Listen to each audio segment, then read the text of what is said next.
என் நெஞ்சில் குடியிருக்கும்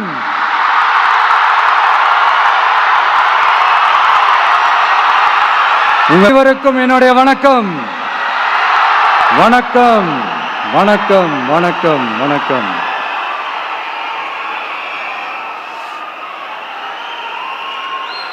மிக மிக மிக முக்கியமான ஒரு நேரத்தில் நாம இருக்கிறோம்.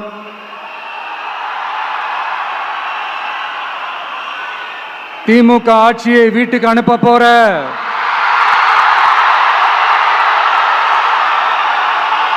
அந்த தேர்தலோட கடைசி பிரச்சாரம்,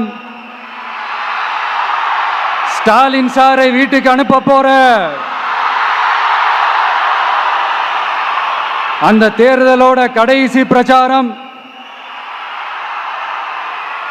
இப்படிப்பட்ட ஒரு ஆட்சியை, அதாவது மக்களை சுத்தமா கண்டுக்காத இப்படிப்பட்ட ஒரு ஆட்சியை, இப்படிப்பட்ட ஒரு தலைவரை வீட்டுக்கு அனுப்ப போற அந்த தேர்தலோட கடைசி பிரச்சாரம். ஆமா, பின்ன இப்படிப்பட்டவங்களை வீட்டுக்கு அனுப்பாம பின்ன நான் கோட்டைக்கு அனுப்புவாங்க? எத்தனை எத்தனை பொய்யான வாக்குறுதிகள், பொய்யா சொல்லி மக்களை ஏமாத்திக்கிட்டு அவரோட லைஃபை மட்டும் நல்லா உயர்த்திக்கிட்டாரு. ஆனா மக்களோட லைஃபை அவர் எப்படி உயர்த்தினார் தெரியுமா?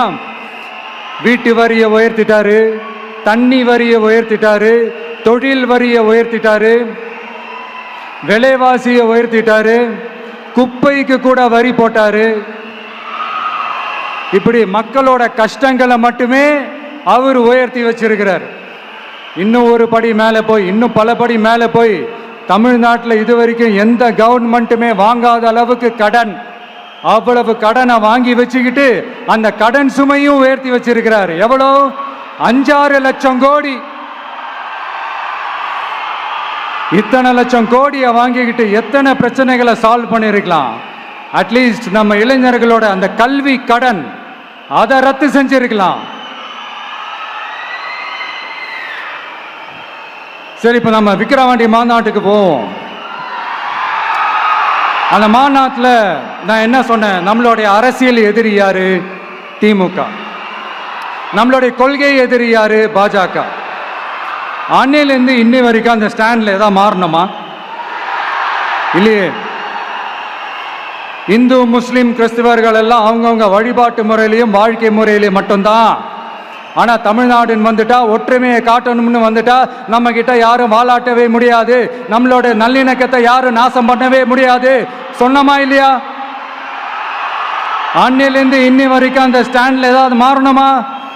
1 இன்ச்சு கூட மாறலையே.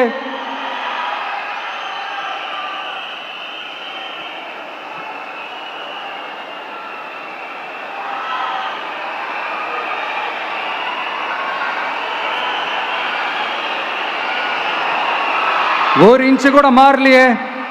மதச்சார்பற்ற சமூக நீதி கொள்கை தானே நம்மளுடைய கொள்கை. அதுல இருந்து மாறவே போறதில்லை. 100% நீங்க உங்க விஜய இந்த விஷயத்துல நீங்க நம்பலாம். இந்து முஸ்லிம் கிறிஸ்தவர்களுக்கான ஆளா தான் இந்த விஜய் எப்பவுமே இருப்பான். எம்மதமும் நம் மதம்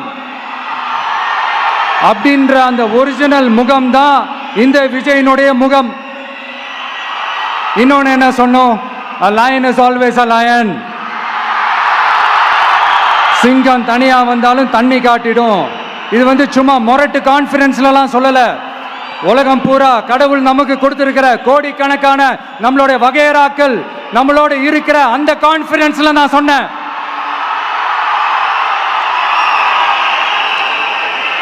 அதனால இந்த விஜய் ஒன்னு சொன்னானா அதுல இருந்து மாறவே மாட்டான். சும்மா இந்த ஸ்டாலின் சார் மாதிரி எல்லாம் கிடையாது.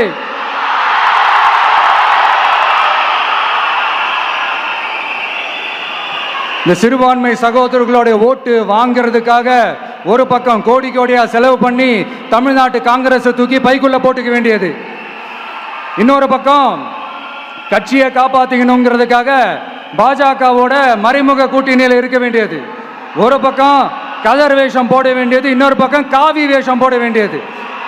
நான் முன்னாடியே சொன்ன மாதிரி திமுகவுக்கும் பாஜகவுக்கும் ஒரு அண்டர் கிரவுண்ட் டீலிங் இருக்குது. எப்போ சொன்னேன்? கிட்டத்தட்ட ஒரு 1.5-2 வருஷத்துக்கு முன்னாடி சொன்னேன். அன்னைக்கு சொன்னது இன்னைக்கு இந்தியா முழுக்க எதிரொலிக்குதா?